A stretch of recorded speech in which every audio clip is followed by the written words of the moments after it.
Starting with the SR360, the first 100 boards shipped were sent with aircraft-grade aluminum pulleys.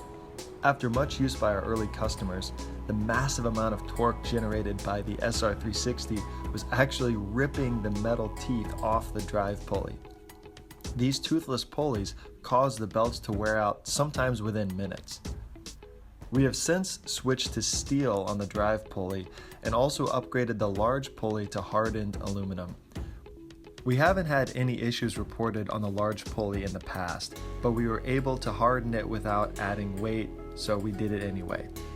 These new materials have completely eliminated the belt wear issue. These new pulleys are also D shafts, which means the set screws are no longer holding all of the torque. This has eliminated the need to use a ton of Loctite on those set screws and sometimes even soldering irons to get them off just to replace a wheel. These are all the tools you need to take the LEIF completely apart. Finally, we've added newly designed motor mounts that add a sleeker look, reduced weight, and are a tighter fit to the system. These upgrades have completely eliminated early board maintenance related to the SR360. Early customers also reported the center drive wheels breaking down in about 5% of the cases. Therefore, we've shifted to a much stronger drive wheel with harder polyurethane, while keeping the same rebound and bounciness of a softer wheel. What this means is a stronger wheel while keeping a smooth ride. We also shipped the drive wheels with a stone ground finish, so they're already broken in and gripping the pavement from the very first ride. These new drive wheels will last at least 4 to 6 months with daily riding. Some of our early customers had reported clicking sounds while coasting, and this was largely due to the original axles being slightly off spec where they met the bearings on the drive wheel. We've since switched suppliers, and the new axles are a perfect fit within 5/100ths of a millimeter.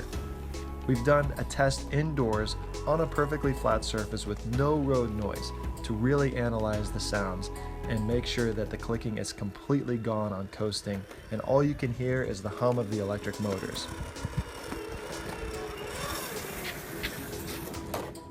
Early customers also reported breaking the trigger arm, and this was due to a space on the back of our original remote PCB not being filled in an area that was functional to stopping the trigger.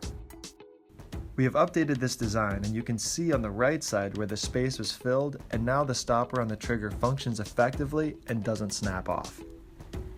A few of our earliest customers were snapping the battery straps after taking medium to large jumps. We have since added Velcro in 3 dimensions, and the batteries now stay on even with massive 7-stair gaps. So a few notes on water resistance.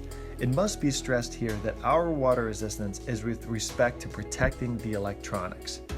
We have not had one customer to date report water damage to the electronics. When it comes to the bearings, you must wipe them down after going through water. If you set it and forget it or store the board in a damp place, then they'll rust up. And this is just a fact of life since the first skateboard was ever invented. If you ever need to replace a bearing, the LEIF uses standard skateboard bearings that can be found in any local skate shop. Beta rider and customer feedback on these new boards has been incredible, and this updated LEIF is ready for anything. It's just like snowboarding. That's pretty much what it feels like. Power is crazy. Just like zip, to like 15 miles an hour in like just a second or two. Definitely a change on like needing to lean forward and put a lot of your weight on your back foot to compensate the power pushing you forward, as opposed to just free falling down a hill. Once you get going, it's nothing stopping you but yourself. Same thing pretty much, except there's just no hill. Nice. The motor is the hill.